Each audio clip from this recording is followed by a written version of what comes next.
사단 바와봐. 그러고 나서 타락돼서 타락이라고 그래요. 그리고 나서 예수님께서 오셨어요. 그리고 나서 우리가 이제 예수님의 생명을 가지고 중생인이 되어져요.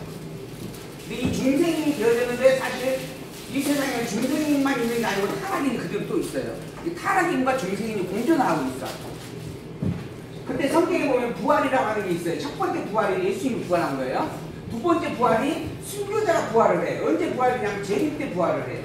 예수님이 재림하실 때. 그러니까 아까 예수님께서 재림을 했어요. 이 재림 때 부활이 됩니다. 그 천년왕국이 일어나죠. 천년왕국. 그리고 마지막 심판, 백보자 심판. 근데 이 재림 때 부활을 한 사람이 누구냐면 순교자들만 부활을 해요. 근데 우리는 순교를 안 하고 그냥 죽잖아요. 예수를 믿다가. 그러면 우리가 언제 부활하냐면 세 번째 부활. 이게 마지막 최고의 심판 때인 세 번째 부활 때 우리가 부활을 해요. 거기서 천년왕국에 그러니까 우리는 천년왕국에서 못 살아. 우리가 그동안까지 계속 살아서 버티고 있으면 혹시나 같이 할지 모르지만 더더구나 이때가 천년왕국이 오기 전에 재림하기 전에가 이방인의 구원의 시대가 끝나고 유대인 구원의 시대예요. 그러니까 이방인이 우리는 더더구나 상관이 없어요. 이때는 천년왕국하고. 근데 한간에서 뭐 14만 4천의 숫자를 해가지고 천년왕국에 이루자 이게 다 앞뒤가 안 맞는 내용인 거예요. 성경적으로 보면. 어쨌든 이때 이제 부활하는 사람은 순교자만 부활이 돼요. 우리는 그냥 땅속에서 그냥 잠자. 그게 이제 땅속에 잘지 하나님 품 안에서 잘지 아빠의 품 안에 얹혀 있을지는 좀 이제 생각을 더 해야 될 부분이고 어쨌든 우리는 그냥 죽은 상태인 거고 순교자들만 부활을 해서 순교자들과 더불어 아까 땅 끝에서 하늘 끝까지 하나님을 믿는 자들을 모은 자들 그게 이제 변화인이 되죠. 1000년 동안 죽지 않는 몸으로 변화가 되게 변화인인데 그것도 내기나 못한다. 그렇죠. 이 부활체는 부활한 존재로 심판자가 되어져서 세상을 다스리는 그리스도와 함께 세상을 다스리는 자로 살게 되어지고 그리고 이 변화된 사람들이 계속 성립 번성을 해요. 아니 이제 그건 이제 우리가 좀 계속 가서 확인해 보십시다. 이제 내용은 그렇다는 거예요. 그래가지고 천년왕국 때 예수님께서 재림할 때 믿음 있는 자를 볼 수 있겠느냐 그러잖아요. 그게 굉장히 희박한 상태예요. 땅끝에서 하늘까지 예수를 믿는 자들 다 불러 모을지라도 그 숫자가 지극히 작을 거라는 거예요. 왜 그러냐? 짐승의 표를 받고 모두가 다 표를 받지 않는 자들은 다 죽임을 당하기 때문에 그래요. 그래서 이제 숨어서 사는 자들 중에 더러 이제 혹시 이제 불업에 동참하게 된 자가 있을 거라 이제 생각을 하는데 어쨌든 이때 이 변화인으로 시작된 자들이 극소수일 것은 분명하다는 거죠. 근데 계속 승리권력을 해. 그래서 천년왕국이 그 백성들이 가득 차게 되어지는 거예요. 그리고 난 다음에 마지막 이제 그 백성들을 마지막 다시 한번 정죄가 아니고 그들의 믿음의 분량을 확인하는 무적경에 놓았던 그런 사단이 나와서 그들을 확인하는 마지막 유혹의 때가 있게 되어지고 그러고 난 다음에 마지막 예수께서 최후의 백보자 심판을 하고 이때 살자와 죽은 자가 다 생명과 사망으로 부활을 한다. 이게 세 번째 부활입니다.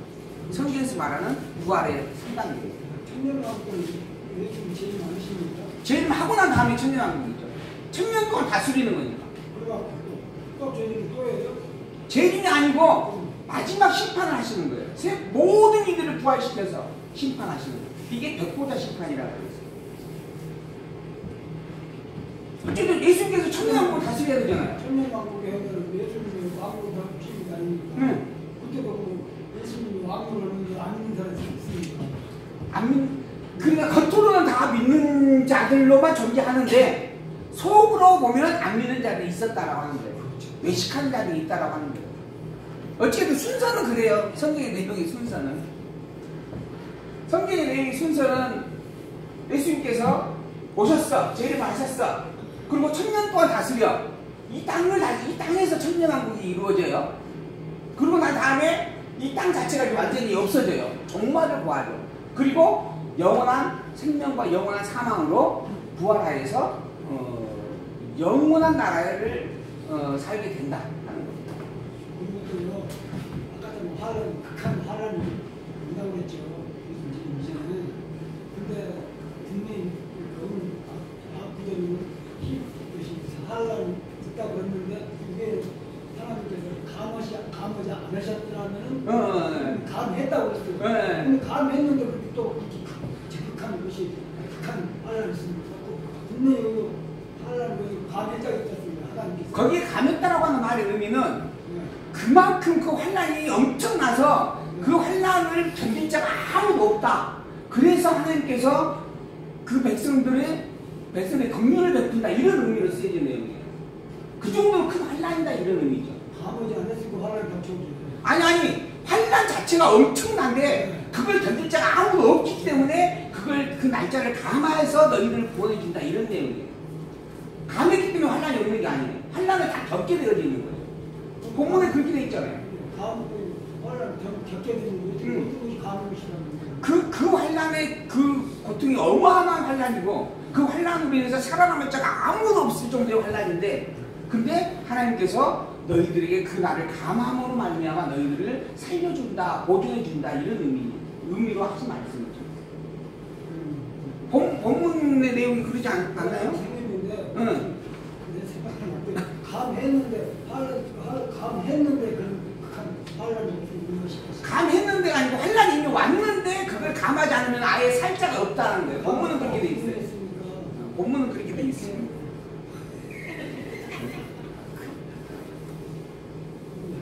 본문이 그렇게 안 돼 있나요? 네. 감했다고 했어요. 그러니까 분명히 감했다고. 환란 자체가 어마어마한 환란인데 그 어마어마한 환란에 견딜 자가 아무도 없기 때문에 감해서 너희들을 살려준다. 그 환란의 나를 감해서 너희들을 살려준다.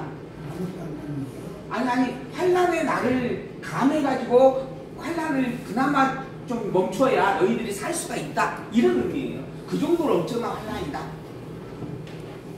제 성경은 그렇게 보이는데 그렇게 기록되어 있는데 하나님께 감하시다고 분명히 했습니다. 하나님께 보시다더니 하나님 데려다가 또 감으면 어쨌든 감했다라고 하는 형벌을 20년 형벌을 판결을 받았어. 그리고 나는 15년 정도 17년 정도 살면 3년 정도 감해주잖아요. 그러니까 이거 환란 다 겪고 난 다음에 감함을 받는 거지. 그런 내용 아니 그런 내용이죠. 그러니까 환란 자체가 없다라는 의미는 아니에요. 그러죠. 이게 날들을 주님으로 너희들이 살아날 수 있다. 자체를 감는 것이 아니고 그 자체를 감는 날들을 감는다. 그렇죠. 환란 자체가 그렇게 엄청나다라고 하는 거죠. 너희들이 당할 환란이 엄청 크다.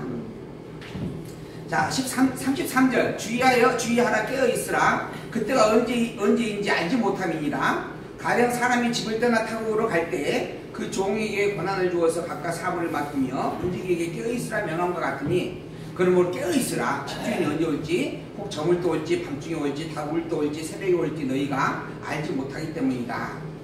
호련이 와서 너희의 자는 것을 보지 않도록 해라. 주인이 언제 올지 모르니까 항상 깨어있으라 하는 말씀에 대한 내용입니다. 더불어 그날과 그때는 아무도 모른다. 오직 아버지만 아신다. 그러니 있다라고 하는 건 분명해요. 재림한다라고 하는 것도 분명한 사실입니다. 그리고 재림의 징조까지 있어요. 그러나 이날이다라고 하는 것은 오직 아버지만은 절대 권한이다. 그러니 너희들이 그 날이 언제다라고 이야기할 것이 아니고 반드시 재림한다라고 하는 것을 기억하고 항상 기다리는 마음으로 주인의 명령을 기억하면서 인내하고 참고 있으라 하는 그런 교훈의 말씀입니다. 그리고 난 다음에 이제 이어서 14장을 볼까요?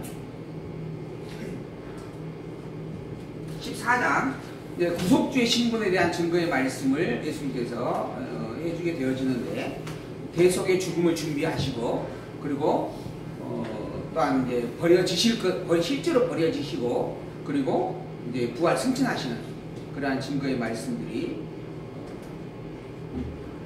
부활하고 승천하시는 말씀들이 16장 20절까지 기록이 되어집니다. 14장 1절 봅니다.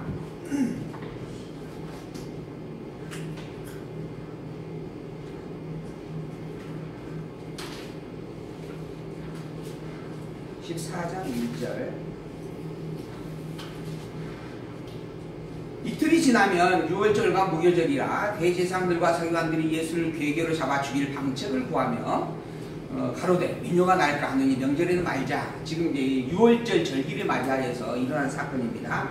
그래서 유월절과 무교절이 시작이 되어지는 때였는데 대제사장들이 예수님을 잡아 죽이려고 계략은 꾸미고 있는데 명절을 지나고 하자 이렇게 생각을 했다라고 하는 겁니다.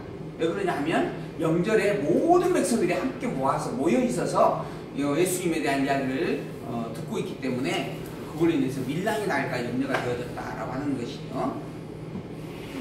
자, 그래서 이제 그런 상황에서 예수께서 베다니 문둥이 시몬의 집에 식사하러 들어갈 때에 한 여자가 매우 값진 향유 하나를 가지고 와서 옥합을 깨뜨려 예수의 머리에 부었고 예수님을 예비하게 되어지죠. 어떤 사람이 분내어 말하되 무슨 의사로 이 향유를 허비하느냐라고 책망을 하게 되어집니다. 이 향유를 300데나리오 이상에 팔아서 가난한 자들에게 줄 수 있었겠다 하면서 그 여자를 책망을 했다라고 하는 것이죠. 이 책망한 사람이 누구냐 하면 누구죠? 가룟 유다죠. 가룟 유다가 책망을 했다라고 요한복음인가 기록이 되어질 겁니다. 예수께서 가라사대 가만두어라. 너희가 어찌하여 저를 괴롭게 하느냐. 저가 내게 좋은 일을 하였느니라. 오히려 예수께서 그 여인의 행위에 대하여서 증거해주는 그런 말씀입니다. 나에게 좋은 일을 행한 것이다. 가난한 자들은 항상 너희와 함께 있으니 아무 때라도 원하는 대로 도울 수 있거니와 나는 너희와 함께 항상 함께 있지 아니하리라. 저가 힘을 다하여 내 몸에 향유를 부어서 내 장사를 미리 준비하였느니라. 그렇죠? 그러니까 이 여인이 지금 향유를 예수님의 머리에 붓는 행위는 장사를 치르고 있는 그런 준비의 내용이다 하는 거죠. 이 여인이 300데나리온이 넘는 가치가 있는 향유를 가져다가 예수님의 머리에 부은 겁니다. 그러니까 이게 한편으로는 존경의 의미가 담겨져 있는 부분입니다. 근데 이 일에 대하여서 예수님께서 해석해주는 말씀을 보게 되어지면 이게 장사를 표현하고 있는 내용이었다. 이 장사라고 하는 부분, 자기가 죽는다라고 하는 것을 지금 보여주고 있는 사건이다라고 하는 겁니다. 근데 살아있는 사람에게 죽음이다라고 하는 부분을 의미하는 행위를 행하게 되면 그 당사자가 기분 좋을 리가 있겠어요? 집사님 같으면 기분이 좋겠어요? 아니, 안 좋으면 내가 지금 살아있는데 나보고 죽은 늙은이 취급을 하면 죽는 것에 대한 이야기를 하고 죽었다라고 하는 의미의 행위를 하게 되어지면 그러면 열받지 않겠어요? 그렇게 내용이 길어지나요? 그러니까 예수님께서는 지금 오히려 이 일을 증거를 하는 겁니다. 이 일이 나에게 너무 좋은 일이다. 곧 내가 죽는다라고 하는 것을 밝혀주는 일이 굉장한 큰 의미를 가지고 있다라고 이야기를 해주는 거예요. 왜 그러는가? 예수님께서는 죽기 위해서 오셨기 때문에 그런 거예요. 무슨 예수님이 죽기 위해서 왔느냐? 또 어떤 분들은 그렇게 이야기해요. 예수님은 살기 위해서, 인간은 누구나 다 살기 위해서 이 세상에 왔고 또 살기 위해서 몸부림을 친다. 기독교가 죽는 것에 대해서 너무 이렇게 좀 미화해서는 안 된다. 그래서 자살을 이렇게 독려하거나 강조해서는 안 된다. 이런 의미에서 이렇게 표현하는 부분들이 있어요. 근데 사실 예수님은 죽기 위해서 이 세상에 왔다라고 하는 것을 스스로도 지금 분명하게 이야기를 하고 있는 내용입니다. 나는 죽기 위해서 온 그리스도다. 그래서 이 여인이 행하고 있는 이 일은 나에게 너무 좋은 일이다. 나의 죽음을 미리 너희들에게 증거해주고 있는 일이다라고 이야기를 하고 있는 것이죠. 왜 죽기 위해서 오셨는가? 왜 죽기 위해서 오셨어요? 그렇죠. 죄를 대속하는 죄의 값이 사망밖에 없어요. 죽음으로 생명을 내어주는 것만이 죄의 값을 지불하는 유일한 방법입니다. 죄의 값은 사망이기 때문이죠. 그래서 당신의 생명을 내어주기 위해서 오신 거예요. 그것이 바로 그리스도의 직임입니다. 그리스도가 행하는 그리스도의 사역이에요. 그래서 예수님은 죽기 위해서 오신 것이 틀림없다라고 하는 거죠. 그러나 죽음으로 끝나는 것이냐? 그러지 않죠. 죽음으로 끝나는 인생이 아니라 죽음을 초월하는 존재이기 때문에 죽기 위해서 오신 거예요. 그리고 당당하게 죽습니다. 물론 당당하게 죽었다라고 하는 것도 어떤 분들은 뭔 당당하게 죽었느냐. 겟세마네 동산에서 주여 할 수만 있으면 이 산을 내게서 옮기십시오. 그리고 엘리엘리 라마 사박다니 어찌하여 나를 버리셨나이까 이렇게 외통하면서 또 울부짖었다 이러면서 이제 뭐 당당히 죽음을 맞이한 것은 아니다. 이렇게 이야기하는 분들이 있어요. 그러나 실제로 예수님께서 다른 부분의 말씀들을 빗대서 보게 되거든요. 당연히 예루살렘에 죽기 위해서 올라가심을 밝혔고 또 그 길이 생명을 나누어주는 일이다라고 하면서 분명히 증거를 하고 있습니다. 그런데 왜 그러면 그러한 울부짖음이 있었는가? 죽기 위해서 오신 분이 왜 그러한 기도를 하셨을까? 죽는다라고 하는 그 일이 이처럼 괴로운 일이다라고 하는 것을 보여주기 위한 겁니다. 너희들이 죽음으로 죄값을 지불해야 되는 이 일이, 죄의 징벌에 사는 이 일이 얼마나 고통스럽고 얼마나 정말 하나님의 진노를 당할 일인가라고 하는 것을 보여주는 하나의 표현 방식이다라고 하는 거죠. 예수님 당신이 죽기 싫어서 하신 기도가 아니고 죽음에 대한 이 사건이 죄의 값으로 지불해야 되는 죽음이라고 하는 이 일이 엄청난 그런 아픔이다라고 하는 것을 보여주는 표현의 방식이었다라고 하는 것이 제 생각입니다. 어쨌든 예수님께서는 그리고 십자가에 죽으시죠. 그리고 나의 영혼을 주께 맡깁니다 하면서 마지막 또한 숨을 거두셨습니다. 그리고 무덤에 장사까지 되어졌습니다.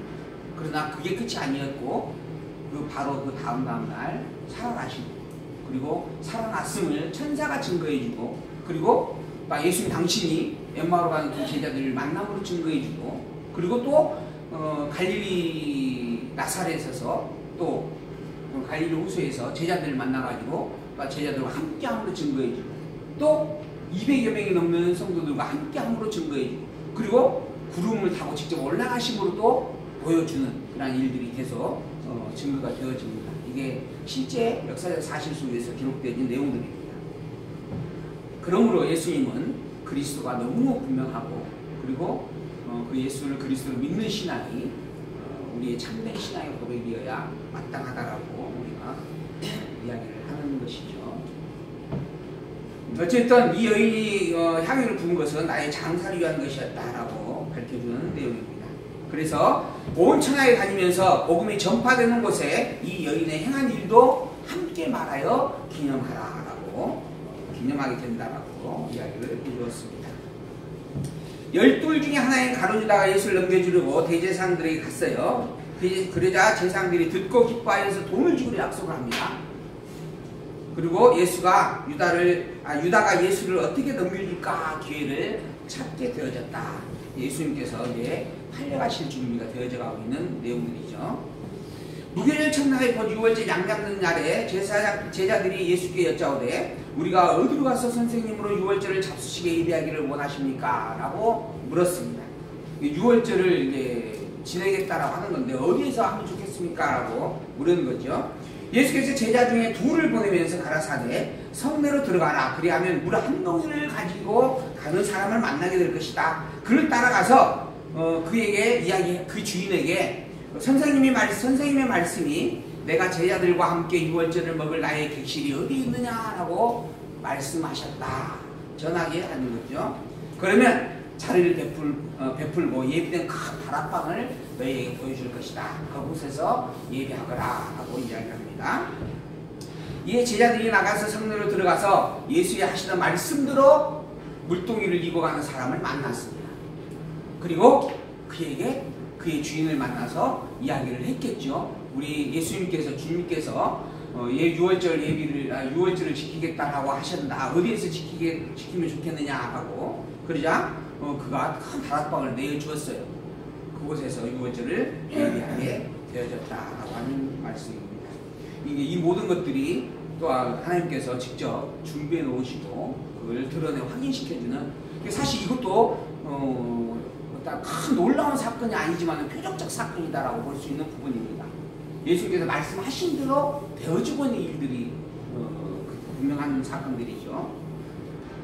그리고 난 다음에 이제 예수님께서 그 다락방에서 이제 유월절을 지키게 되어집니다. 14장 17절 저물매 그 12를 데리고 와서 다 앉아 먹을 때 예수께서 가라사대 내가 진실로 너희에게 이르노니 너희 중에 한 사람 곧 나와 함께 먹는 자가 나를 팔게 될 것이다. 예수께서 유월절 만찬을 함께 하면서 이곳에서 나를 팔 자가 있다라고 밝혀주는 내용이죠. 그래서 이제 저희가 서로 근심을 합니다. 왜 누가 예수님을 팔겠습니까? 라고 하면서 혹시 납니까? 라고 물어보는 거죠. 이르시되 12 중 하나 곧 나와 함께 그릇에 손을 넣는 자가 그다 라고 하는 거죠. 그게 바로 가룟 유다였다 라고 하는 거죠. 인자는 자기에게 대하여 기록된 대로 하거니와 인자를 파는 그 사람에게는 화가 있으리로다. 인자 곧 예수님은, 그리스도 오신 예수님은 하나님께서 이미 예비한 대로 성경 말씀을 통하여 증거하고 기록한 말씀대로 행해지는 일이다 라고 하는 겁니다. 예수님께서 지금 가룟 유다에게 팔린다라고 하는 거죠. 그리고 붙잡혀서 비웃음과 멸시를 당하죠. 그리고 채찍을 맞죠. 그리고 십자가를 짊어지고 죽게 되어집니다. 이 모든 것들이 다 이미 하나님께서 기록하여 준 말씀대로 되어지는 일이에요.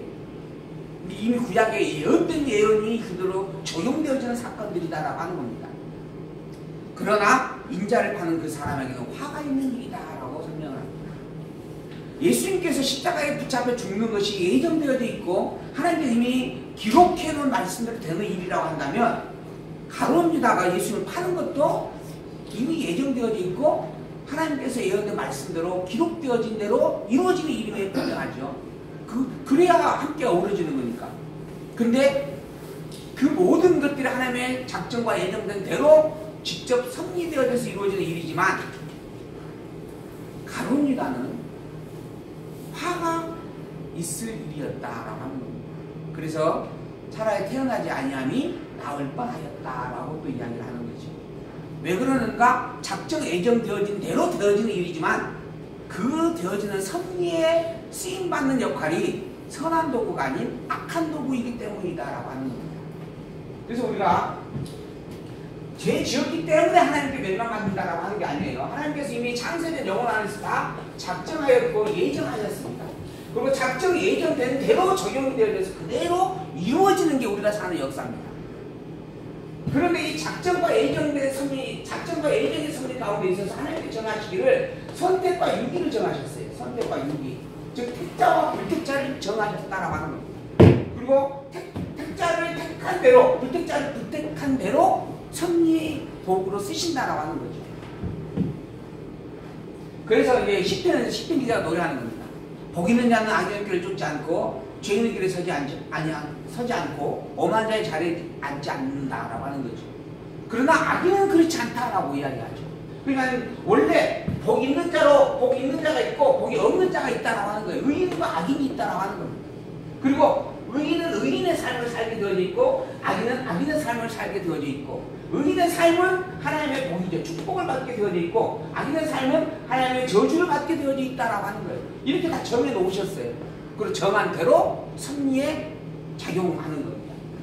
근데 그 일에 쓰임받는 자가 불행한 일이다라고 하는 거죠. 그걸 지금 예수님께서 설명을 해주고 있습니다. 근데 사실 축복과 불행을 받는 것은 우리의 의지로 되어지는 게 아닙니다. 처음부터 작정 예정되어진 역할을 따라 주어지는 선물입니다. 근데 그 선물이 이 가룟 유다에게는 저주로 적용된다라고 하는 거예요. 그러니까 가룟 유다가 불쌍하다는 거예요. 근데 그런 가룟 유다와 같은 죄를 범한 우리인데 우리에게는 축복으로 섭리가 열매가 맺혀진다라고 하는 거죠. 그래서 우리는 복 있는 자가 되는 겁니다. 내가 이 복을 내 노력을 통해서 얻었다라고 하는 부분이 내 자랑이지만은 하나님께서 그렇게 정해놓았고 정한 삶을 살게 하셨는데 그 결과에 축복의 반열에 나를 두셨다라고 하는 것. 그 일을 우리가 깨닫고 확인하면서 그래서 우리가 참으로 복 있는 자다. 우리가 참으로 하나님 앞에 정말 은혜를 받은 자다라고 고백을 할 수밖에 없는 것이죠.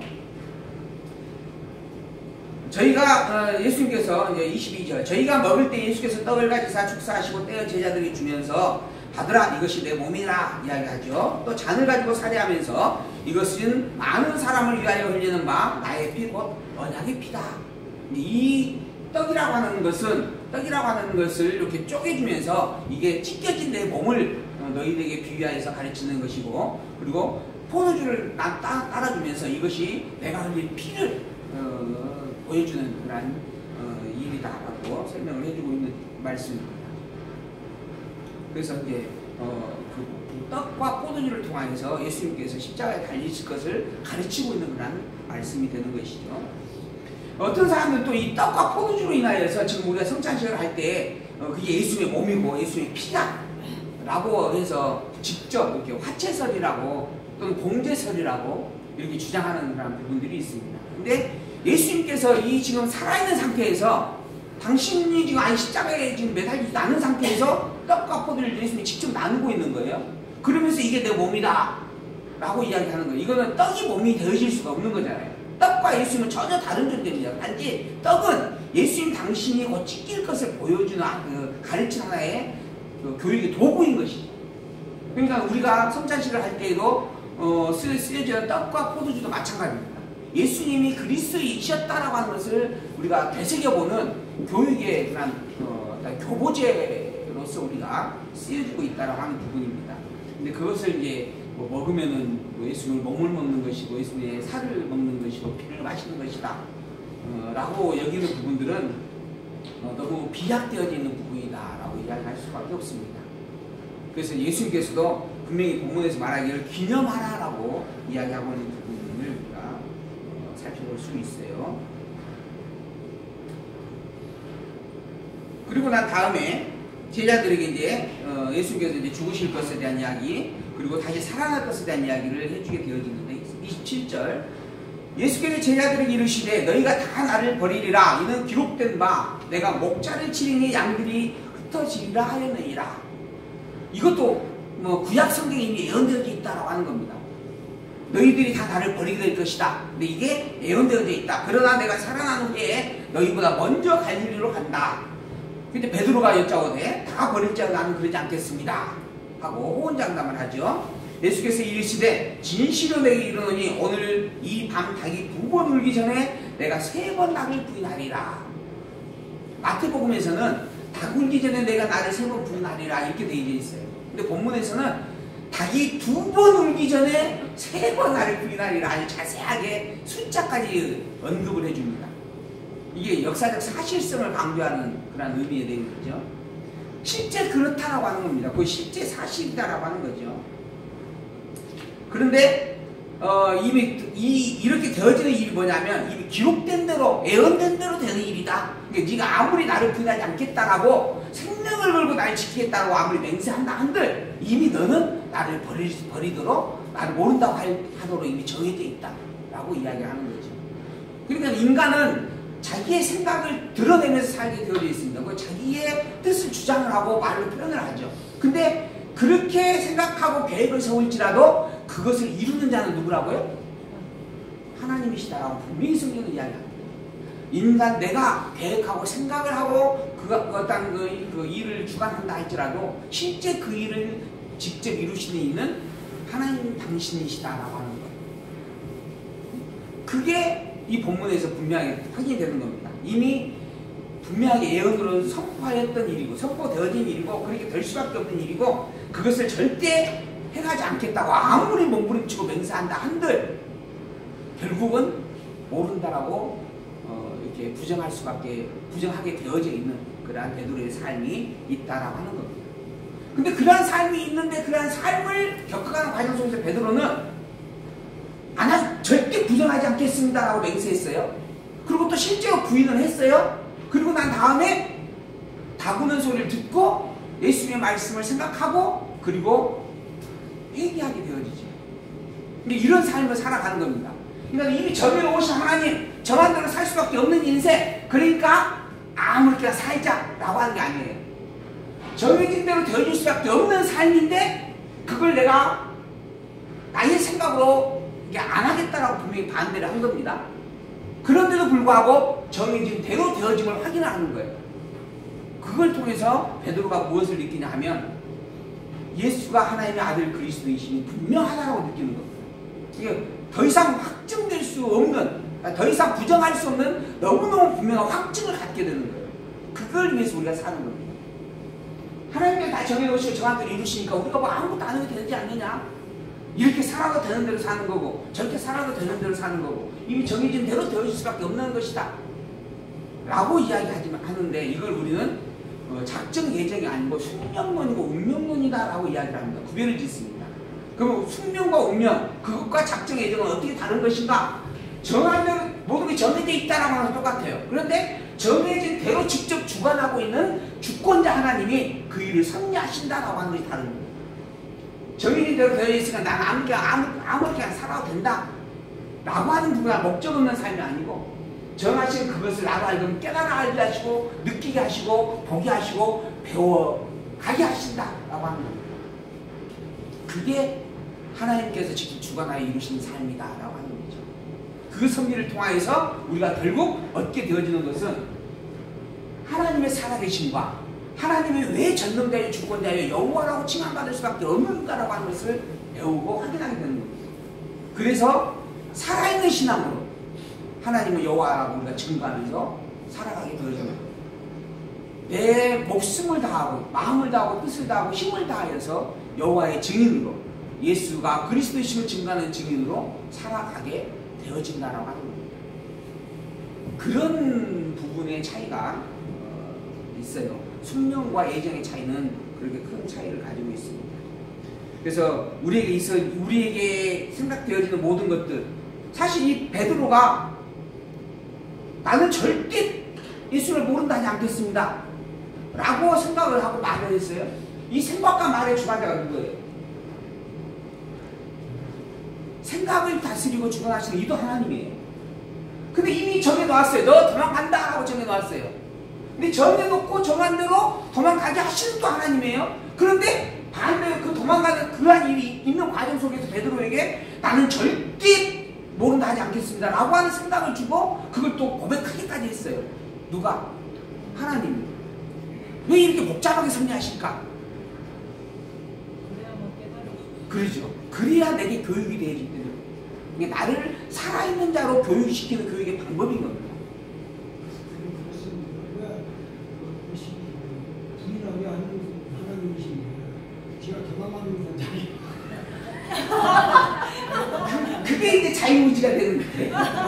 근데 우리는 절대적 종속자입니다. 그러잖아요. 하나님이 전능자니까 우리는 종속자잖아요. 그러니까 우리의 모든 삶은 사실 하나님으로 말미암아 일어난 일이에요. 정해진 대로 되어지는 것도 하나님으로 말미암아 되어지는 일이고, 정해진 것을 반대하는 생각을 갖는 것도 하나님께서 직접 주관하여 이루고 있는 일이에요. 근데 그걸 누가 겪냐면 우리가 겪는 거예요. 우리의 삶 속에서 다 좋은 일, 기쁜 일만 주시지 아니하고 자꾸 아픔도 주고 또 회복도 주고 하는 이유가 그런 겁니다. 그렇게 함으로 말미암아 내가 교육을 받는 거예요. 아하, 내가 어떠한 것을 계획한다 할지라도 이 일의 결과는 하나님이 주관하고 계시는구나. 그리고 또한 더불어서 그 하나님은 살아계시는 절대 전능자의 주권자가 틀림없구나. 이걸 우리가 확인해가고 산 교육으로 갖게 되어지는 겁니다. 그걸 위해서 우리의 삶을 주셨다라고 하는 그런 부분을 우리가 생각해 볼 수 있습니다.